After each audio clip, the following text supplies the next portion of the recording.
Hello Somali Corner family, welcome back to another Somali Corner episode. So today I'm going to be talking about the word light and the many ways the word light can be expressed in the Somali language. The richness of a language is usually indicated by the many ways a particular language can express one word or one particular thing.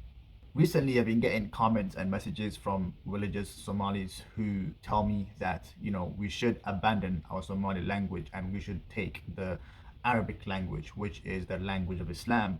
And because the Arabic language is not only chosen by God, but in terms of expression and in terms of the language itself, is a richer language compared to the Somali language. And one of the things that they use as an example is the Arabic alphabet. They say that there are certain pronunciations or certain letters in the Arabic alphabet that are not found in Somali alphabet, which also the Somali people or the Somali or anyone who speaks the Somali language cannot express. Now, the thing about this is that these young boys and girls, they lack the knowledge and the richness of their language. Now, if we come back to the Arabic alphabet and that there are certain letters in Arabic that the Somali language cannot express or pronounce, the same thing can be said about Arabic. There are certain Somali pronunciations that an Arab cannot pronounce, or there are certain letters in the Somali language which are not basically indicated within the Latin alphabet, but nonetheless are there and it's waiting to be documented. For example, in the Arabic alphabet, there are certain letters that are pronounced in two different ways. So, for example, you've got the sin and the sheen, the dal and the dal. You've got the ha and the kha, or you've got the sad and the dad, the dah and the la. Now, the Somali language uses Latin alphabet. Unfortunately, this Latin alphabet is limiting the many ways a particular letter can be expressed in the Somali language or can be pronounced in the Somali language. So since there are letters in Arabic language that can be pronounced in two different ways, similarly in Somali, each Somali letter can be pronounced in four different ways. I will give you an example. Let's take the letter D as an example. D can be pronounced as da and the and da and the, which is a heavy tone. And I'll explain the last one later. For example, da. Da is pronounced with DH. You know how Arabic has dal and dal? Somali has da, it has the, it has the, and it has the. Okay? So, for example, wahba da'i, ama dalal, ama dalin. Okay? It's pronounced with a da sound. So within the Latin Somali alphabet, there should have been something that indicates the tonal difference of this particular D. And then you've got the other D, which is da and the. For example, the word dadal. Dadal contains da and dal. Okay? And finally, you've got the word de, which is the heavy D. Okay? For example, dul. Dul means to invade. Now, if you soften that particular word, dul, you get dul, which is to fly. The only thing that you've done here is you've softened the tone of dul to dul. So if you say one dule, it means I flew. If you say one dule, it means I invaded. Some of these Somalis who advocate for the Arabic language, they say that one of the things that makes the Arabic language so complex and so amazing and so rich in its essence is that if you mispronounce a particular vowel, the meaning of the entire Arabic word changes. Now, the same thing can be said in Somali. Let's take the word dat, for example. Dat is spelled with D-A-D. But if we add an extra A or an extra vowel A, you get dad, which is flood, right? Let's take the word inan, which is a boy. But then if you slightly mispronounce the first vowel or you shorten the first vowel, inan, it becomes female, which is a girl. Now, with all of that in mind, now we're going to delve into our word of interest, which is the many ways the word light can be expressed in the Somali language. So the first word is if. If is usually used to mean universal light. Ifteen. Ifteen is a guiding light, a light that is used to guide someone or something. The other word is ka. Usually ka is used to mean a form of light that is burning from afar. For example, Musa alayhi salam, when he saw the burning bush from afar, right?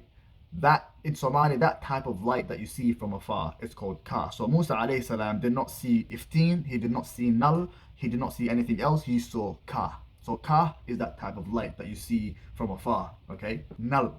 Null is contemporarily used to mean electronic light. And then you've got words like hila. The word hila is used to mean lightning. You've got birik, which is a sudden bright streak of vanishing light. You got birik, which is sparkling light or light that sparkles, not because it has its own light or its own natural light, but usually birik is meant to use sparkling things that reflect light, that does not have their own natural light, okay? And then you have words like big glare. You know, big glare. This is also electronic light, the type of light that flickers on and off. Like, for example, you know when an aeroplane is flying in the sky and it releases that little blinking light, that is called big glare in Somali. Bir, it means glimmering light. Okay, glimmering light. So this is glimmering light. Bilik. Bilik is a sudden and momentary flicker of light seen from afar as well. Okay, it's a flicker of light that's seen from afar. And then you have bidan.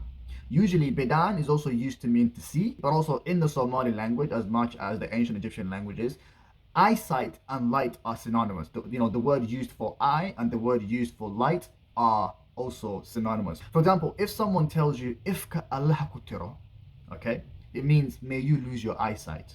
If someone tells you ifka Allah kaqad, this is a double entendre. It could either mean may God take you from this universe, like may you lose your life, or may you lose your eyesight. And the word il in the Somali language means something, a form of conduit that allows light to come into the darkness or bring something that was in the darkness into the light. Every time the word il is associated with a particular word, that word is basically indicating a form of light. Okay, you have a word like elais. Elais literally means light. In a nutshell, eyesight and light are synonymous in the Somali language. But if we are using the word bedan in the context of light, it basically means the type of light or shine that appears and disappears in small scattered spots seen from afar, or a flickering or wavering light, i.e., for example, twinkle. Wala, yani wala, okay? Wala is a strong flash of light, usually caused by lightning, okay? And then you have words like wa. Wa is a form of light that is God level, okay? This type of light is unperceivable, unconceivable, incomprehensible, blinding light. You cannot stand in the presence of this type of light. It will destroy you. That is what wa is, okay? And then you've got the word wirik. Wirik is a strong, blinding light as well. And then you've got the word elais. Elais means a type of light that you use to shed upon something. Let's just say, for example, a lamp is a elais. The null is a form of elais. A torch is a elais. A fire, a set of fire that is used not only to just lit the compound, but to help us see and find things is called elais. A type of light that helps you to find and see things better is called elais. Okay, and then you have shu'a.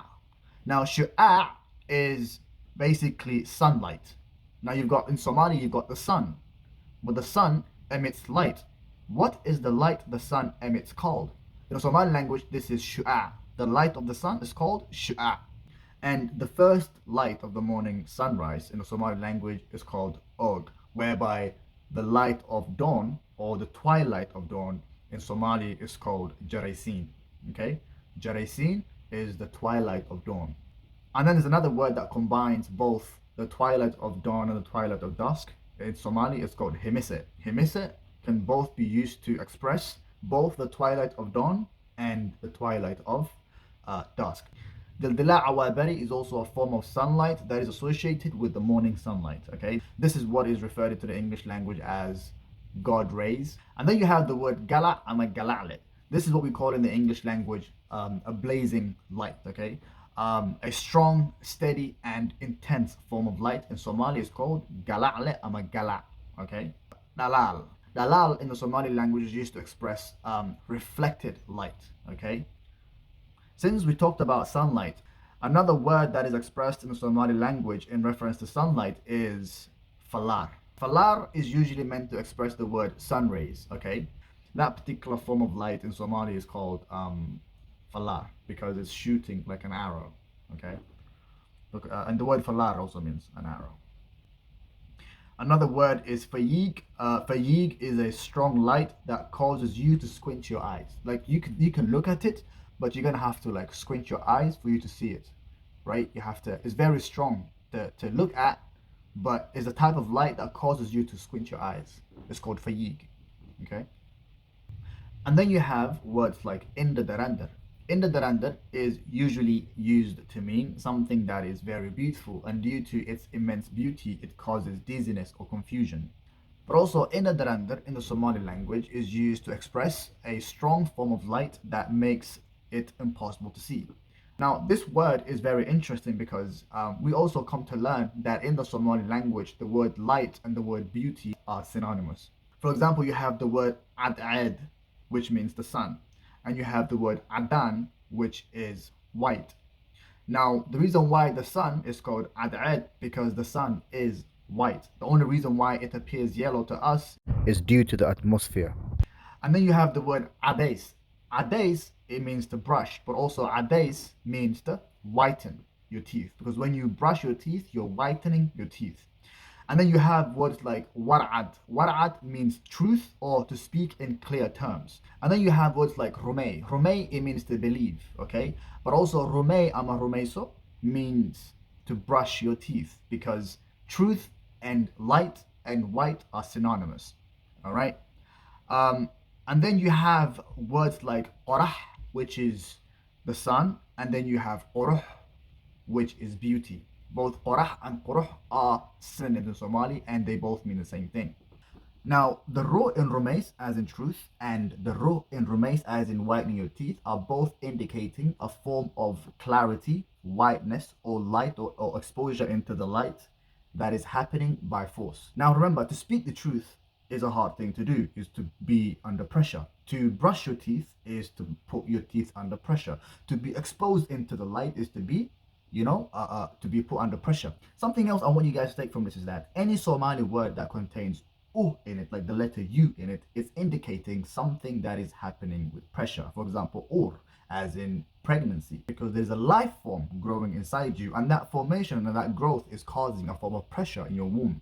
And then you have burkano, as in volcano, okay? Because volcanoes, they erupt due to the intense heat pressure that is forming within, okay?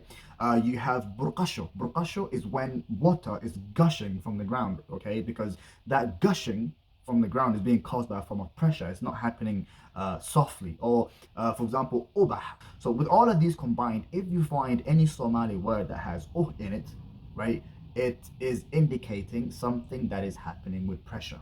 Now, you might ask, Khalid, what has the word ru, as in rumais, and ru, as in brushing your teeth or whitening something, got to do with light? Like, for example, adan and ru, they don't sound the same. Or ad'ad, as in sun, and ru, they don't sound the same. Or if and il, or ilais and ru, they don't sound the same. What are you talking about? I'll give you an example. Another word for the sun in Somali is qorah.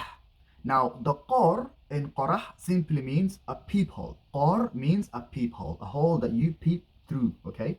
And the rah in qorah means the light that is emanating through that peephole. Now, you can get an idea of where this is coming from. According to the ancient Somali mythology, they believe that God created a peephole in the heavens so that his light can penetrate through. In other narrations, you would hear that the sun is the light of God emanating from his eye, and that he's looking or he's watching us through that peephole that he drilled, through the heavens, something to that effect. You understand? So that's where this word comes from. So the qor in qorah simply means a peephole in the heavens, and the rah is the light penetrating or shining through that peephole. Right? So this monosyllable word ru is synonymous with the monosyllable word ra, as in sunlight. Okay? My final remarks in this video will be that the Somali language is a very descriptive language. So for every race that live on this planet in the Somali language, we have a designated word for those people. Now, to refer to white people as Adan is inherently and grammatically wrong, because white people are not Adan in the Somali language. However, they are Asan. And something that I've also found out is that some Somalis mainly, they conflate the word Asan, Adan, and Gadud. Gadud means red. However, there are people that use the word Gadud to mean Asan, but also Asan does not mean Gadud. Asan simply means white, pinkish, or pinkish white. That's what Asan is. Okay? And Adan is basically pure light, like literally just bright white light. That is what Adan is in Somali. Okay? And so if we were to designate a specific category of specific racial category for white people in the Somali language. They are not Adan, however, they are Asan. And the word Asan does not mean red, it means pinkish white. And the correct term for red in the Somali language is Gedud, because the word Gedud is composed of Get Yaud, which means flaming nature. And that's what I'm going to do in this video. Thank you for watching. Peace.